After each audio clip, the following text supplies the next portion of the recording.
The breaking news team has assembled. The Chiefs make a trade for Josh Uche, the New England Patriots. I'm here with Maddie Lane, Tucker Franklin. We're hanging out, breaking down this one. Let's talk about it. Thanks for listening to KC Sports Network, proudly presented by Emprise Bank.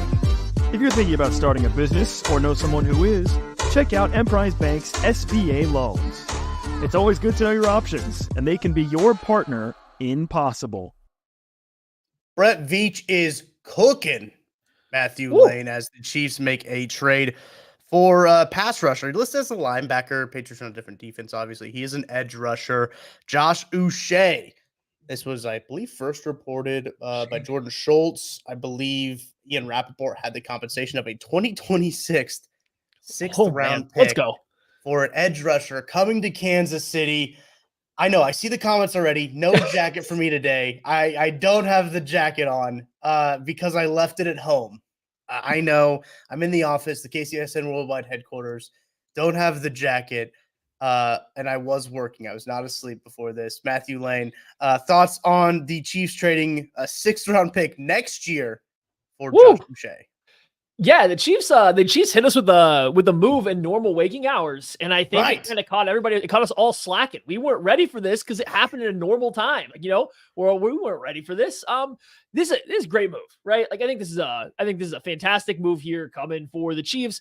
There had been enough rumblings about this for years. The Chiefs liked Uche coming out of the draft. I think there was some rumblings that they kind of were considering drafting him then, when there was other times where his name popped up in trade talks or free agency talks, where he was always just seemed like a guy the Chiefs were spinning around, maybe considering bringing on or not. And so to get him now at this point when they're making this run, I think makes a lot of sense. They give up essentially nothing, a 2026 sixth-round pick. That's a fantastic deal for the Chiefs. Obviously, the NFL isn't quite as high on Uche as some of the advanced metrics that we'll get into here in a second are going to say. Isn't as high on him. He's sitting here on a 1-year, $3 million deal. It essentially cost the Chiefs almost nothing to bring him on at this point in time of the year because the base salary was down to like 1.3. Oh yeah, his base salary for the rest of the year is a 1.3. This is practically a free move for the Chiefs to get a guy that currently has a pass rush win percentage of 17%.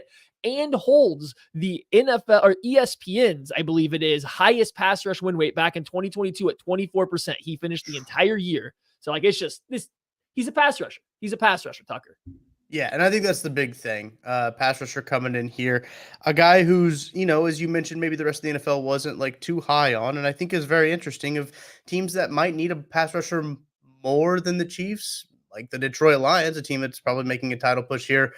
I wonder what they were offering there, or if they even picked up the phone or called the New England Patriots as they are waiting for, not Josh Hutcherson, Aiden Hutchinson, for him to recover from his injury. Appreciate everybody hanging out with us in the chat. Thank you guys in there. Drop your grades on what you think about this trade. Breaking news team is here. Me and Matt Lane are hanging out, breaking this one down. Josh Uche, a 2026 sixth-round pick. Maddie, I think you really hit on this good, and I think this is a good thing for people to recognize, to know. The Chiefs did restructure Jawan Taylor's contract back, what was that, Friday morning, I believe it was, to give them a little bit more space. I believe it was like up to $5 million, maybe $6 million in space. This doesn't take up a whole lot of that. As you mentioned, his base salary for this year is basically peanuts when it comes to relative terms of NFL contracts. So they do still have some space as they go here. It's looking like I want to get your thoughts on this too, Maddie. I did see Charles Omenihu did tweet out about this move. With Charles Omenihu's pending return coming, do you think this signals anything about the return, or do you think this is just them trying to get a guy back, or does it say maybe more about Mike Dana's injury? I think it might say a little bit more about Mike Dana's injury, if I were to guess. You mentioning that right now is actually good, because you had asked me, you mentioned pre-show, like, hey, we might see if this has anything to do with Omenihu coming back. And maybe it does. We don't know. But the way that Omenihu has moved on social media, which is only insight we have, makes it sound like he plans on coming back this year. He still sounds like a guy that is fully planning on coming back at some point in time this year. So I do wonder if this is maybe a little bit more about Dana, who they just can't seem to maybe get a good read on how long he's out. Or I mean, at the end of the day, too, it could have nothing to do with either of them. This is a guy, like I said, I know there were rumblings of coming out of the draft. I think there were when he was coming up to be a free agent. I think this is a player that some people in the Chiefs building had liked for a while. The fact that he was still available seemed like he'd make a good fit. And then you go look at kind of the Chiefs and what they have on the defensive line, right? Like Felix Anudike-Uzomah is playing better, but he's not flashing as much as a pass rusher. He's almost been better as a run defender or as this like chess piece rusher where they've put him over the center and stuff like that. He hasn't been making a huge impact rushing with speed off the edge. I can tell you one thing for a fact. Uche is going to do that. Like that is what he does at the NFL. He has done it every single year he's been in the NFL. This is a guy that provides a speed rush. So whether somebody like Dana or Omeni who maybe misses more time than we expect or not, I think he's going to have a very clear role as they are going to use this guy as a rusher. Like that is his entire goal, is to go get the quarterback, go hunt the quarterback. And somebody in this Chiefs front office or coaching staff has been trying to get him on the roster for a while. Yeah, it's one of those picks that I do think, or one of those trades, I should say, that is going to more than likely be worth the future 6th round pick. When you look at how the compensation of this team is, seeing a lot of stuff on social media here as I peruse as we get our instant reactions from this trade. As the Chiefs do trade a 2026 6th round pick. Adam Schefter originally reported it as a 2020 second round pick, or he was a 2020 second round pick. Sorry, I misread that. Look, again, a guy you're getting as who was a second round pick, and you're coming in, bringing into this defense that has been very good. Seeing some comments too about possibly his run fit, Maddie. How do you think that he fits in there and the Chiefs' run defense that has been very good this season? Not at all. Even for the Patriots, he quite literally didn't play. No, in 2022, I had misquoted, but in 2022, he had ESPN's highest ever pressure percentage at like 18-something%, which is the highest they've ever recorded. I remember that year. His snap counts on runs was like less than 100 for the entire season. They did not play him on rushing downs. Like, and I doubt he plays much for the Chiefs on rushing downs. You're going to see him on 2nd and longs, 3rd and longers. Like the Chiefs aren't probably going to try to get him out there on running downs. He's not an edge setter. He's not a guy that they would put out there to hold up against double teams or tight ends.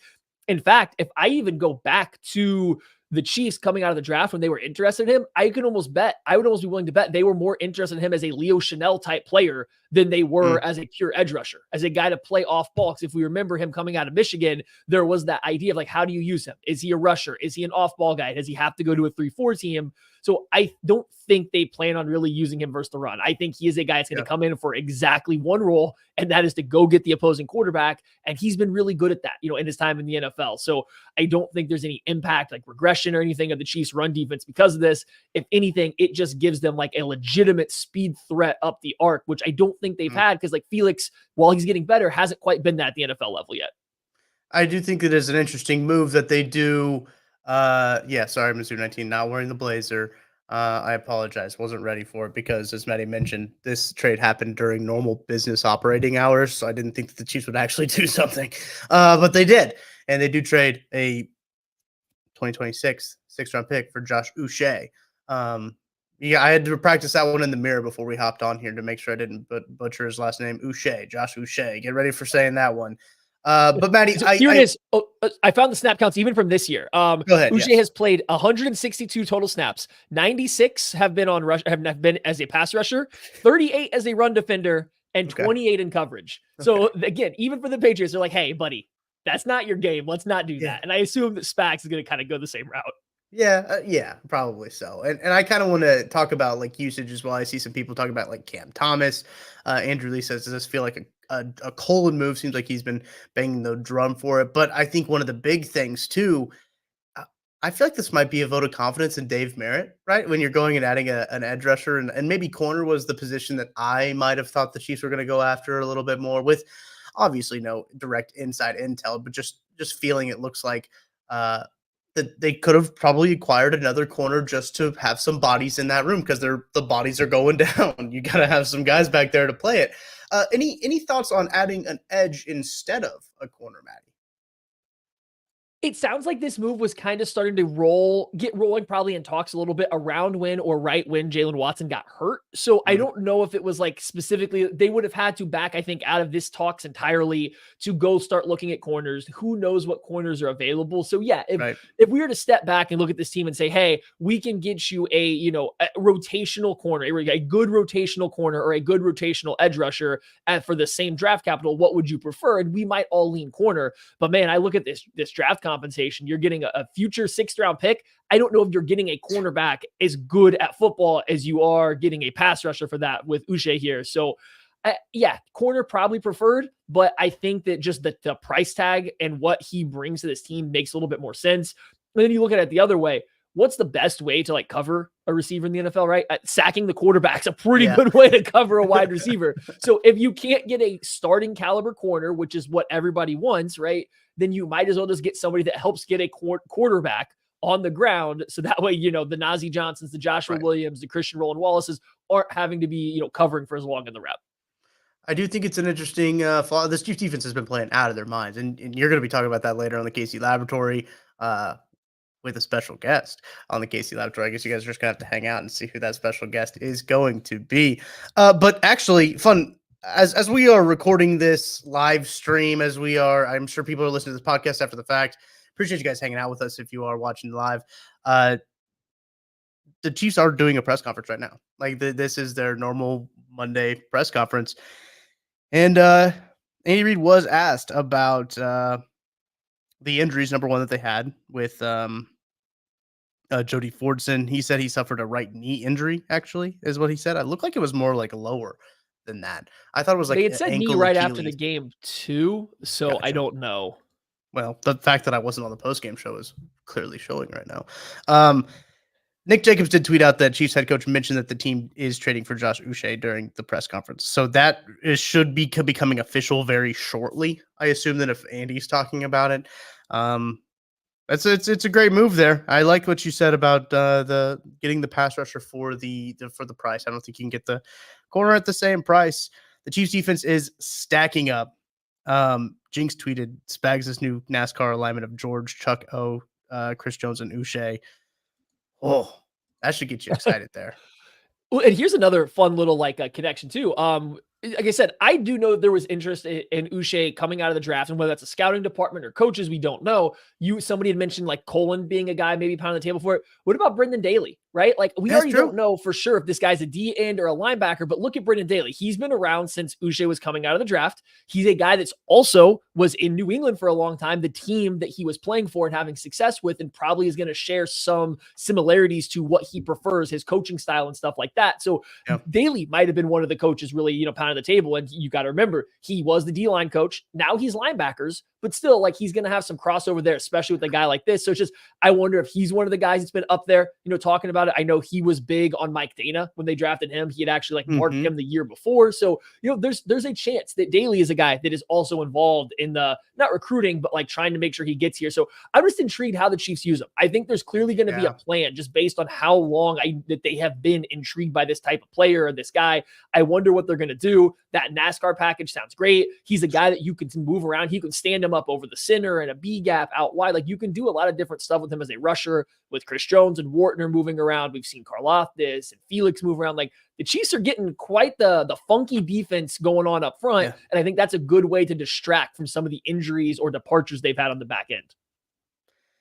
It's been impressive. I am very impressed with Veach's ability to get this done. I do still think that they have some cap space. I know that this might be a little ambitious for Chiefs fans to think of, but the move that Jawan Taylor did freed up almost $6 million, I believe, in cap space. Uche's contract is not a lot. It's, I think, what'd you say, Maddie? Just over $1 million for the rest of the year?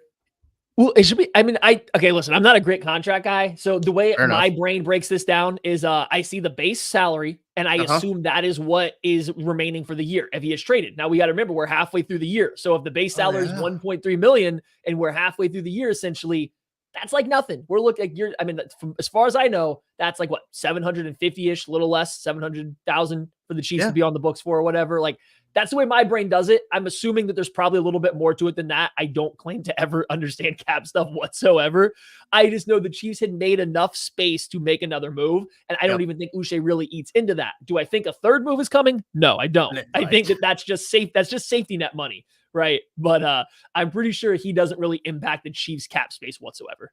Thank you guys. Nick Johnson, Splatical. Thank you guys for that. 972,000 against the cap is what those two fellas are reporting there. Seamus says, where's Chief Bearcat when you need him? Just shot him a text, right. I guess. I'll send him a link, see if he wants to hop on. But he's hard at work crunching real life numbers. He is actually hard at work crunching real life numbers. Maddie, I know you need to dip here in a little bit, but any final thoughts on this move here before we head out and I just hang out with the chat here? Yeah, I gotta go sew my shirt up apparently. I do gotta get out of here in a second. Final thoughts. Like this, I don't think the Chiefs traded away anything. They're not spending any money on this move, so it's fantastic. I do think, again, I'm really intrigued how the Chiefs want to use. If they just want to put him out there and have him be a speed rusher, I still think it's a good move. I just think somebody on that defensive coaching staff has a actual idea of how they want to like weaponize him and what they've done with Leo Chenal as like a defensive weapon. I wrote about it last week and stuff like that. They've done such a good job moving him around, Tershawn Wharton around, and getting these guys in their best spots. I have a feeling they're going to do that here. So come playoff time, if Omenihu comes back, whether Dana's there or not there, like I just think you're going to get a lot of funky stuff out of this defensive front. So fantastic move. It's another guy like Hopkins that like, hey, hopefully they're around next year for another 1 year kind of contract or whatever it may be. But if not, going to give you a real life kind of like instant impact, I think, this year because of his pass rush ability. I think that's perfect. Maddie, appreciate you hopping on. We're going to take a break. When I come back on the other side, it's just going to be me and you hanging out in the chat. I'm going to answer your questions. Going to talk you through kind of too with the Chiefs presser up here. We can kind of live talk through that as well. So appreciate you guys hanging out. We're going to take a break. We'll be back right after this. We appreciate you supporting KC Sports Network by listening to our podcast. You have helped us become the highest ranked Chiefs podcast network in 2022 and 2023. And don't forget about our daily Substack newsletter, the best written analysis you can find on the Chiefs straight to your inbox every day. kcsn.substack.com. With big wireless providers, what you see is never what you get. Somewhere between the store and your first month's bill, the price you thought you were paying magically skyrockets. With Mint Mobile, you'll never have to worry about gotchas ever again. When Mint Mobile says $15 a month when you purchase a 3-month plan, they mean it. To get this new customer offer and your new 3-month premium wireless plan for just $15 a month, go to mintmobile.com/KCSN21. That's mintmobile.com/KCSN21. Cut your wireless bill to $15 a month at mintmobile.com/KCSN21. $45 upfront payment required, equivalent to $15 a month. New customers on first 3-month plan only. Speed slower above 40 gigabytes on unlimited plan. Additional taxes, fees, and restrictions apply. See Mint Mobile for details. Appreciate you guys hanging out here with us on a Monday afternoon. It's about 12:24 Arrowhead time as we are recording this, as we are live. Hit up the chat. I'll be hanging out here for a little while longer as we kind of just talk through a bunch of stuff as what's going on with this trade. Maddie giving some great insight there on Josh Uche. Uche is how you say his last name, by the way. Uche, like Bobby Boucher. I saw someone in the chat mention that. I think that's how I've been trying to remember it. Josh Uche, great trade there. A 2026 6th-round pick. So not a 6th-round pick for this upcoming draft, a 6th-round pick next draft. A guy that's going to count about 972,000 against the cap. I'm very, very excited for this trade. I don't think that I see some questions there about Felix. I don't think this says anything about Felix. I think it's maybe more about Dana's injury. I know that there is actually some overlap too of Dana and where Uche when they played at Michigan together. So I do think that there is some of that. There's that common thread there. Maddie mentioned Daly as Brendan Daly as one of the coaches that was very high on Dana. They obviously had eyes on a lot of these guys during the pre-draft process, and a guy that they had a lot of eyes on that they liked. Let's drop some questions in the chat. Make sure to like and subscribe if you are hanging out with us here. I appreciate everyone hanging out. I don't think that Marshawn Lattimore is going to be coming to KC now. They still do have cap space. I still think that they have some cap space if they do want to make a move. But it sounds like that this move might have came together a little bit before the injury for Watson. Would I love a corner? I think so. That would be nice. Colby says Tucker D. Franklin at D stands for didn't even bother to put on a nice sports jacket. I know. During the offseason last year when I was coming into the office, I was bringing the sports jacket with me. Like I was bringing it. I was bringing it in anticipation of a free agent move to happen. But then they only made trades on like weird hours of the day, right? So I didn't bring it in with me today. And we're paying for it. I'm also wearing a Salvi shirt. Shout out to Salvi for winning the Roberto Clemente Award. Big day for KC. Big day for KC. Tucker and the D stands for bring us Deontay. Look, I'd love Deontay Johnson. I'd love another wide receiver. I think Deontay Johnson is a very good wide receiver too. I just don't know if they're gonna make that move. Mizzou 19 says got to keep an extra blazer in the office. Yeah, I guess so. I guess I'm gonna have to. I should go to the Goodwill down the road here from the office, the thrift store down the road. I don't think it's Goodwill. I think it's just it's a thrift store down the street from the office, and try them on and leave one here. Maybe I can get a red one. A red one would be really sick. Little red blazer. I got the chain on. Yeah, I got the chain on at least. I just don't have the blazer. Todd Bull saying Uche will take Forson's spot on the 53. Probably. I assume that would be the counter move just because it didn't seem like we got an update from Andy Reid quite yet on what the knee injury actually is. It didn't look good. Obviously, you're not putting any pressure on it on your leg as you're walking off. That's not good. So that is likely to be the counter move. We don't know that officially. Jackie Moon, the Blazers tax write off. That's a good one. We'll get BJ on that one. Andrew Lee, Tucker, what corner would you be looking to pair with him if we did trade? Look, I think Lattimore would be a fun guy. I know Lattimore just got hurt, though. I think he just got a hamstring injury this last week. I would like Lattimore on the team. I don't think it's like too out of the question when it comes to contract wise. Let me look up. Let me throw up his spot track here real quick. Marshawn Lattimore. Dude's been around for a minute, man. We're going to put spot track at the end. I don't know how people Google so fast. Matt Verderam Googles so fast. When we're on the podcast and he's like, let me look that up real quick. He gets stuff so fast. I can never Google that fast. If you guys have any tips to how to Google faster, let me know. Oh boy, his contract is a little bit of a little bit. His base was 1.2 this year, I guess, but it goes to 16 in 2025 and 16 and a half in 2026. So that would be he got a void year, of course. He's a Saints player. He's got a couple void years. It probably could work. Like they could probably fit it in there, but I don't know. Use the mic on your phone. I guess I could do that, but I don't know. I like to type. While I'm doing a podcast, I'm not going to voice to text a Google search. Pepe Atreides. Good film, by the way. I do think that this is a really good move in terms of like cap wise, everything that we mentioned already. Appreciate you guys hanging out with us. Uche, yes, Uche is a 2025 free agent. Yes, so he is only on a 1-year deal. So Uche is going to be a free agent after this year. I was talking about Marshawn Lattimore, which is a pipe dream. It's not going to happen. Josh Uche, I believe a lot of people thought in league circles that he was going to sign for a bit more. He's going to sign for a bit more than people thought. Oxbolo, it's your podcast, your rules. That's very fair. I guess that's very fair. I guess I could do that. Didn't we sign it? Derek Weagle, didn't we just sign a corner a week or two ago? I believe, yes. Keith Taylor is on the active roster. He was in training camp for a while. I don't know the trust level with Keith Taylor. But at least he knows the system. At least he's been here. Base salary for Josh Uche, as we mentioned, $1.3 million. Yeah, not a lot of money. He is a free agent next year, so depending on how he plays, I guess Look, it works out, I think, for both teams in terms of it. I think that New England is trying to maybe tank. I don't know what they're trying to do. A little change of pace here. Corey says, will they re-sign Trey Smith or let him walk? It just depends on how much the cap goes up, I guess. Trey Smith's going to make a ton of money. He's going to make a ton of money. So whether they want to pony up and pay that money or what, we'll have to see, because I think that he is going to make a whole lot.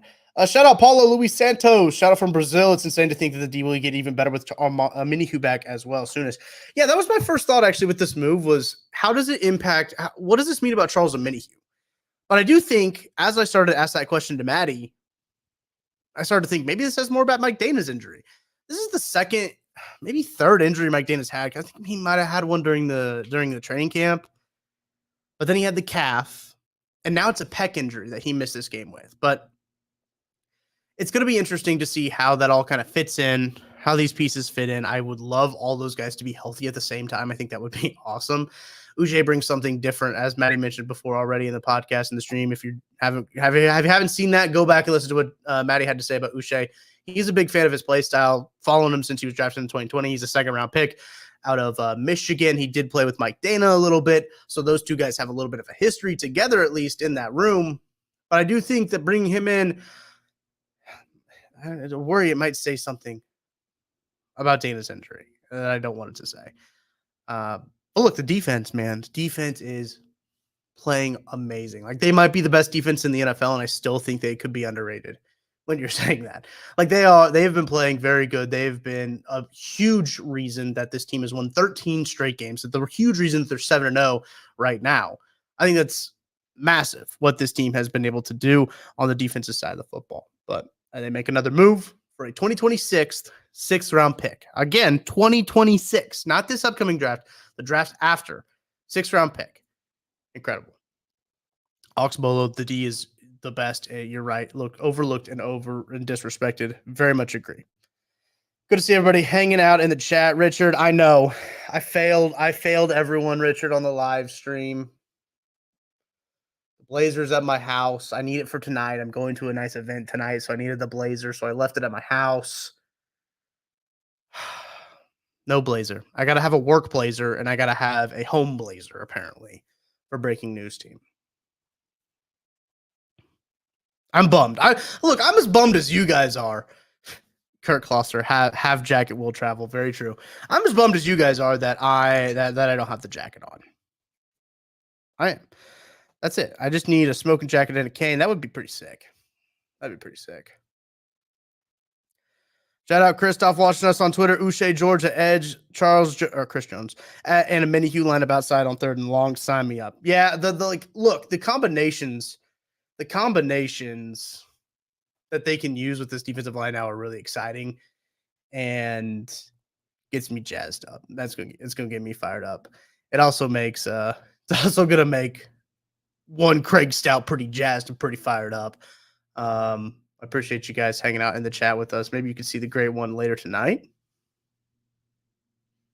Maybe. We'll see. We'll see. It's okay, Richard. You don't need to apologize. I'm not actually that upset about it, but I am kind of upset. But I'm not actually that upset, but I am upset, if that makes sense. Appreciate everyone hanging out with us. Hit that like and subscribe. Down below, if you're watching on YouTube, if you're listening to the podcast, appreciate you leaving a 5-star rating and review. Hanging out just a few more minutes here as we're talking Chiefs making another trade, man. Making another trade. Brett Veach wheeling and dealing as it coming down to the deadline. I believe I had sent out a tweet earlier this year about trade deadline moves the Chiefs have made since 1994. The only reason I didn't cut it off at 1994 was that's when the Pro Football Reference database cuts off. So I got 1994 and that's it. Let me go find that tweet. Let's see if I got my new Googling skills out here, because you guys have given me some great hints on how to Google. I'm going to get this tweet fired up. But the Chiefs had not made, actually in their history, had not made a ton of moves at the trade deadline, at or before the trade deadline, mid-season acquisitions. Very much. They had only done it, I believe, 4 times since 1994, and 3 3 of them coming in like the last 3 years. Let me head to my profile here. Let me search for from Tucker D. Franklin, 1994. I can't be tweeting about 1994 very much, right? I guess so. I guess I do be tweeting about 1994 all the time. Here it is. Chiefs mid-season trade acquisition since 1994. 2023, McCole Hardman. 2022, Kadarius Toney. 2021, Melvin Ingram. And 1997, Wayne Simmons. What you'll notice, 2021, that Melvin Ingram, great acquisition. Really did help the team. I think that is a great trade. I believe a 6th-round pick for him. 2022, Kadarius Toney. 2023, McCole Hardman. Both those guys caught touchdown passes. Now let's quote tweet that tweet. Let's live make it a tweet right here. Live make it a tweet. Let's do Chiefs. Let's just copy it actually. Chiefs mid-season trade acquisitions since 1994. So look, yeah, the Chiefs have made 4 trades at the trade deadline since 1994. This trade deadline, they've made 2. They have done half of the amount of trades since 1994. Christoph, good point there. I want to throw that up on the screen. They did not trade for Carlos Dunlap. Carlos Dunlap was a free agent acquisition. Good call there. I don't know what happened in 1994. That's just when Pro Football Reference decided to cut it off, I guess. I guess that's what the NFL was like, I guess we should probably keep stats. In 1994, they said, let's create a database of all of our stats. Did you guys hear that? There's mowing out there. It's loud. Carlos Dunlap was a free agent acquisition. That was a common question on my tweet as well. Which, yeah, it was right around the trade deadline.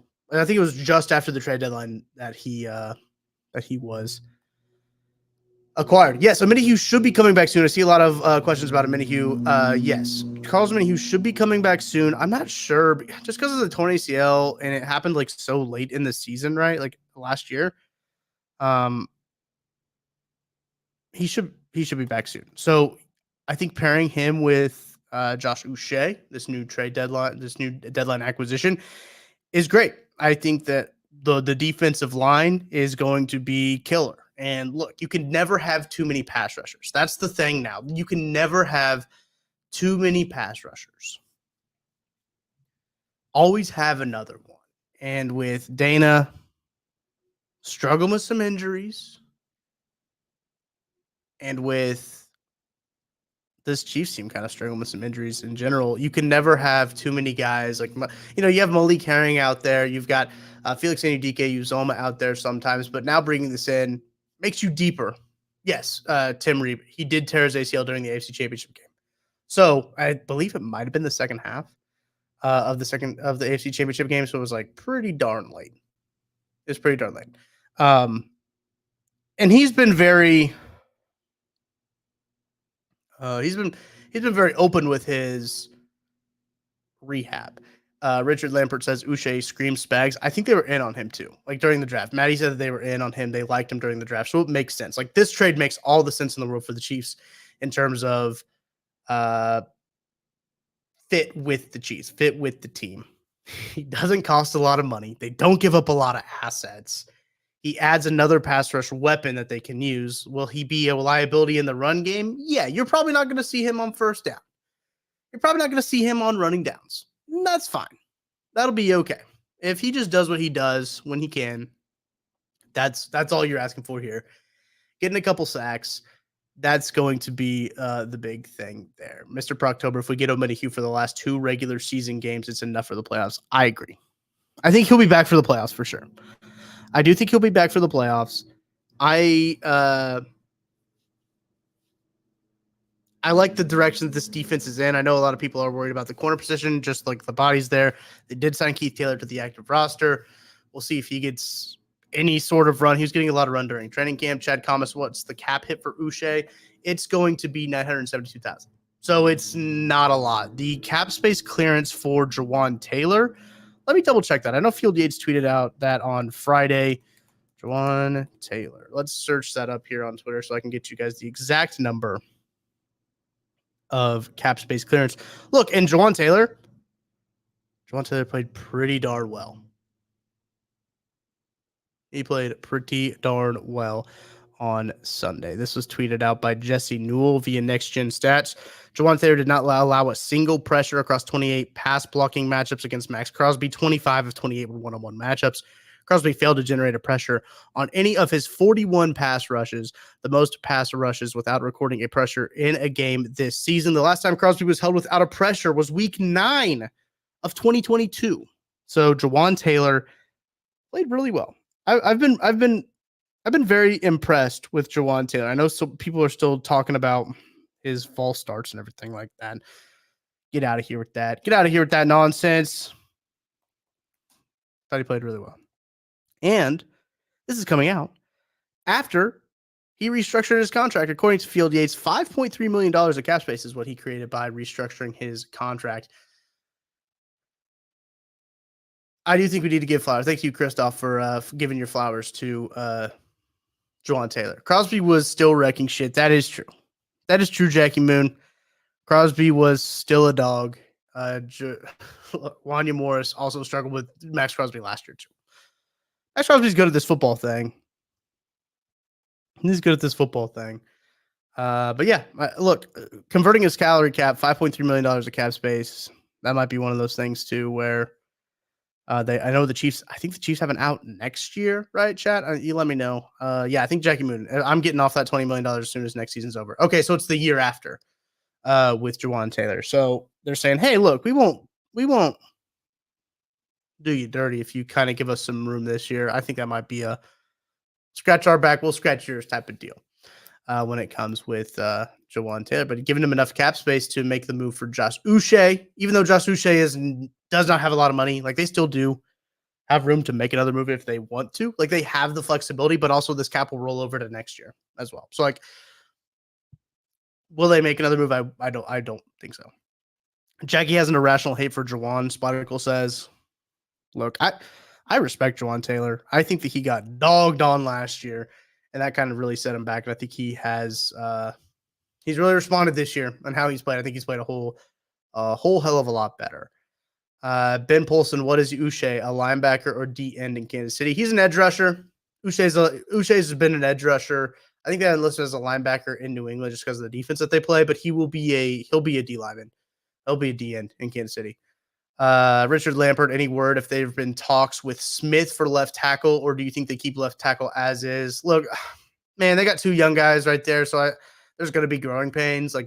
Growth is also not a linear thing. Growth is very much not linear, so I think that they're probably going to keep it as is.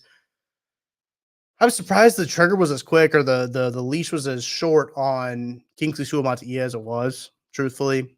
I don't think they're going to have as short of a leash for Wanya. Look, Max Crosby is a dude. Max Crosby is one of the best edge rushers in the league. I'm not knocking him for having a bad game against Max Crosby.